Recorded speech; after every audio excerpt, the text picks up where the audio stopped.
membawa Kristus kepada bangsa-bangsa dan bangsa-bangsa kepada gereja Tuhan.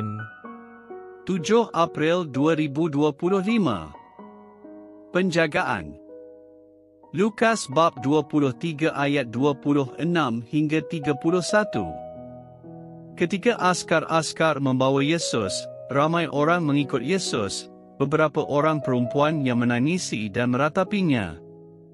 Yesus berpaling kepada mereka lalu berkata, "Kaum perempuan Yerusalem, janganlah tangisi aku melainkan tangisilah dirimu dan anak-anakmu sendiri.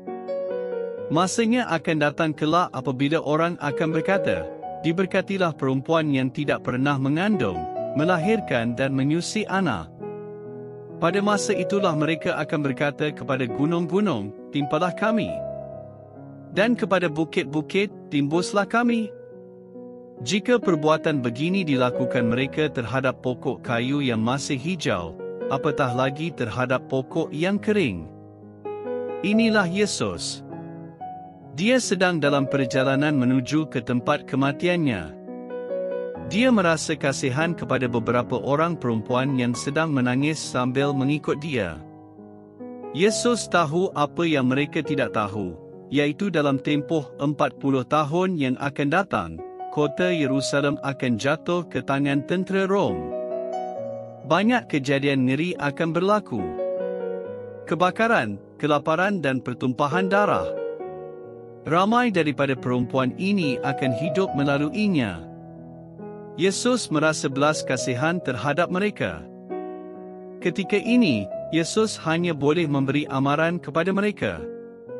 Dia sedang berjalan ke arah kayu salib di mana dia akan melakukan satu perkara yang lebih besar untuk menyelamatkan mereka dan kita.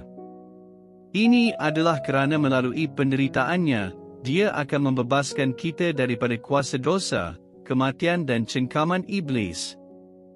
Kematian Yesus akan menyelamatkan kita daripada kematian.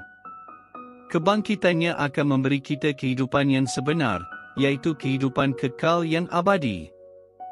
Kita yang percaya kepada Yesus akan sentiasa bersama dengannya di dalam kerajaan Tuhan di mana tidak ada ancaman peperangan dan kematian langsung. Kita berdoa, "Tuhan Yesus, peliharalah saya dalam penjagaanmu walaupun dalam penderitaan." Amin.